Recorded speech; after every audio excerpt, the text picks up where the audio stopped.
Bush gets a 0. President George W. Bush, you are a fucking moron. Thank you. Thank you. Thank you. Don't shoot. I'm armed. Don't worry. I wouldn't shoot an unarmed man.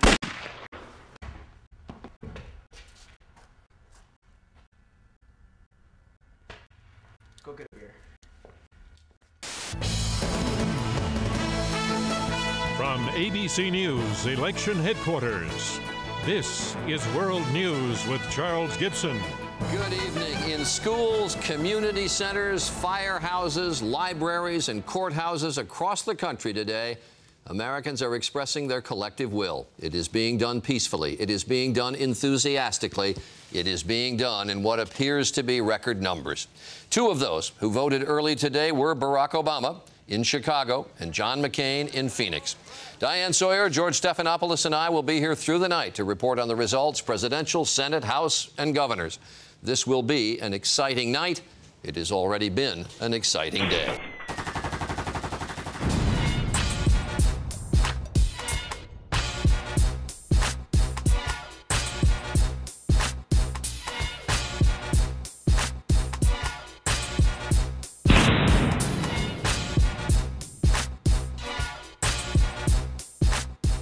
Change gon' come. A change gon' come. Yes it will.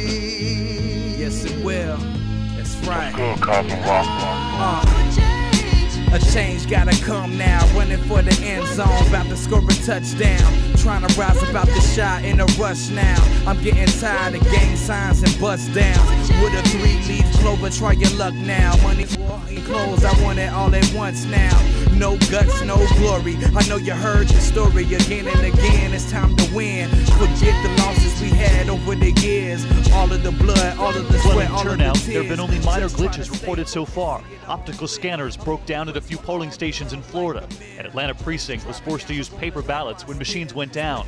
And broken machines in Michigan made already long lines there even longer. Now I'm seeing it being the next pioneer. If there is anyone out there who still doubts that America is a place where all things are possible, who still wonders if the dream of our founders is alive in our time, who still questions the power of our democracy, tonight is your answer.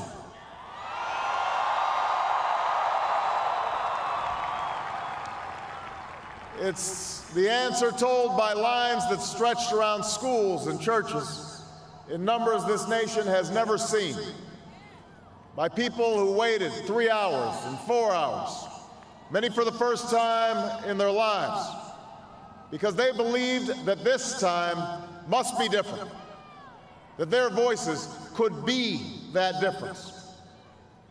It's the answer spoken by young and old, rich and poor, Democrat and Republican, black, white, Hispanic, Asian, Native American, gay, straight, disabled and not disabled, Americans who sent a message to the world that we have never been just a collection of individuals or a collection of red states and blue states. We are and always will be the United States of America.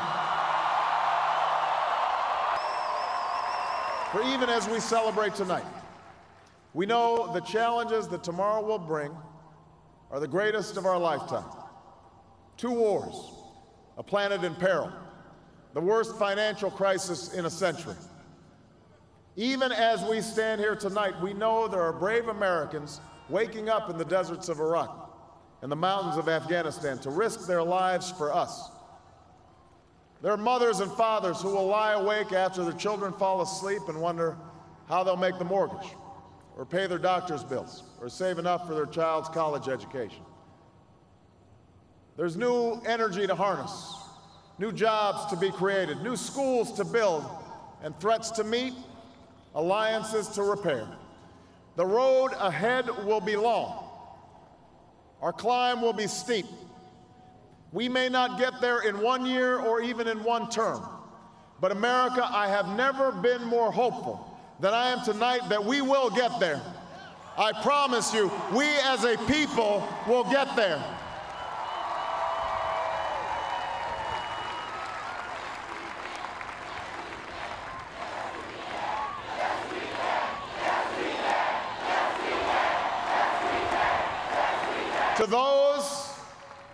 To those who would tear the world down, we will defeat you.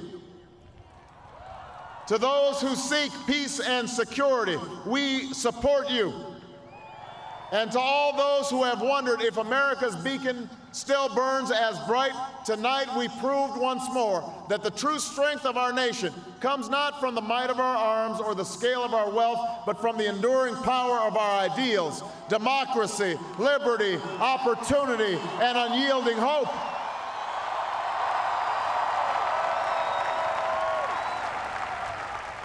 That's the true genius of America, that America can change.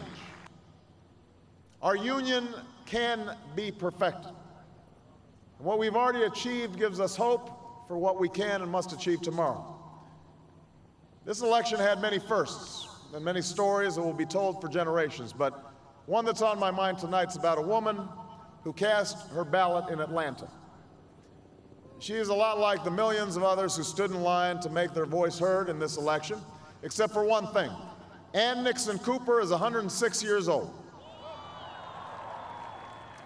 She was born just a generation past slavery, a time when there were no cars on the road or planes in the sky, when someone like her couldn't vote for two reasons: because she was a woman and because of the color of her skin.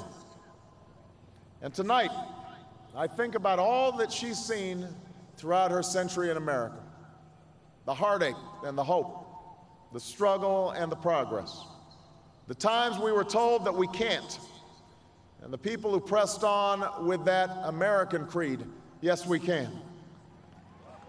At a time when women's voices were silenced and their hopes dismissed, she lived to see them stand up and speak out and reach for the ballot: yes, we can. When there was despair in the Dust Bowl and depression across the land, she saw a nation conquer fear itself with a New Deal, new jobs, a new sense of common purpose: yes, we can. When the bombs fell on our harbor and tyranny threatened the world, she was there to witness a generation rise to greatness and a democracy was saved: yes, we can. She was there for the buses in Montgomery, the hoses in Birmingham, a bridge in Selma, and a preacher from Atlanta who told the people that we shall overcome: yes, we can. A man touched down on the moon. A wall came down in Berlin. A world was connected by our own science and imagination. And this year, in this election, she touched her finger to a screen and cast her vote. Because after 106 years in America, through the best of times and the darkest of hours, she knows how America can change. Yes, we can. America, we have come so far. We have seen so much, but there's so much more to do. So tonight, let us ask ourselves, if our children should live to see the next century, if my daughters should be so lucky to live as long as Ann Nixon Cooper, what change will they see? What progress will we have made? This is our chance to answer that call. This is our moment. This is our time to put our people back to work and open doors of opportunity for our kids, to restore prosperity and promote the cause of peace, to reclaim the American dream and reaffirm that fundamental truth that out of many we are one, that while we breathe, we hope, and where we are met with cynicism and doubt and those who tell us that we can't, we will respond with that timeless creed that sums up the spirit of a people: yes, we can. Thank you. God bless you, and may God bless the United States of America.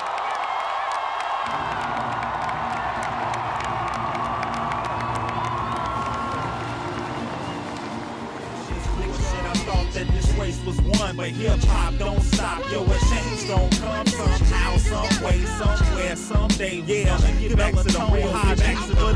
Dilla died on the day the earth cried for peace, but then it was still living a life on lease. Lease my car, lease my chain, lease my whip, lease my dame, for the price of a fantasy, something my soul couldn't touch, even though it was in the reach of my arms. My tour dates caused me bodily harm, trying to live the fast life like Cool G on 456. The more ice I buy, the more blurry my eyes get. Damn, Supreme Sight was lost in a coin toss. The price I paid to live in Trump Tower lofts. I never thought my life would be this strange. Now I'm standing on the street corner looking for a change. All this foolishness, I thought that this race was won, but hip-hop don't stop. Yo, a change gon' come somehow, some way, somewhere, someday we gonna